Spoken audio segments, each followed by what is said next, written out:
সাহাবাই কেরাম রাদিয়াল্লাহু তাআলা আনহু কত ভালোবাসতেন প্রিয় নবীজি রাসূল পাক সাল্লাল্লাহু আলাইহি সাল্লামকে।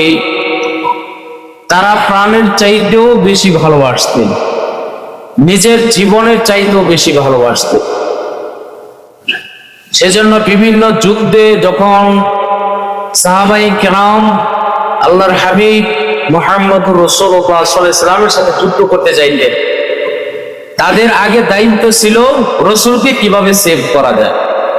রসুলকে সেভ করা তাদের, শত শত তীর আসছে, নবীজির গায়ে যেন না লাগে। নিজেরা অকপটে বুক পেতে দিয়ে সে তীরটাকে বুকে ধারণ করেছে।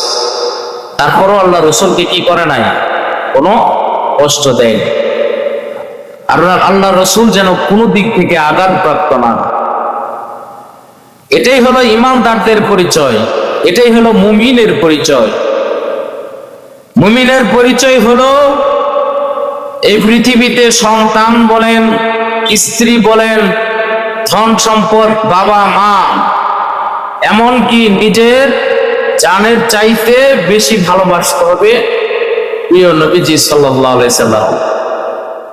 সেই জন্য আল্লাহ রাসূল সাল্লাল্লাহু আলাইহি ওয়াসাল্লাম বলেন, লা ইউমিনু আহাদুকুম হাত্তা আকুনা হাব্বা ইলাইহি মিন ওয়ালিদিহি ওয়া ওয়ালাদিহি ওয়ান নাসি আজমাইন।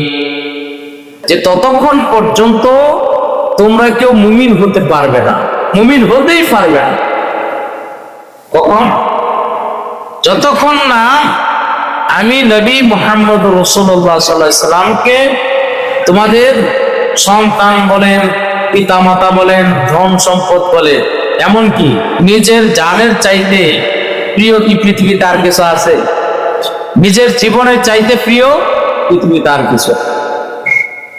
আল্লাহ রাসূল সাল্লাল্লাহু আলাইহি সাল্লাম বলেন, এমনকি তোমরা নিজের জীবনের চাইতে যদি বেশি ভালো আমি নবীকে না বাসতে পারো, তাইলেও তোমরা মুমিন না, তাইলেও তোমরা ঈমানদার। তাহলে বোঝা গেল পৃথিবীতে সবচাইতে বেশি ভালোবাসতে হবে কাকে? আল্লাহর হাবিব মুহাম্মদুর রাসূলুল্লাহ সাল্লাল্লাহু আলাইহি সাল্লাম। কেন? তিনি হলো আমাদের ঈমানের মুখ, তিনি হলো আমাদের ঈমানের ফাউন্ডার।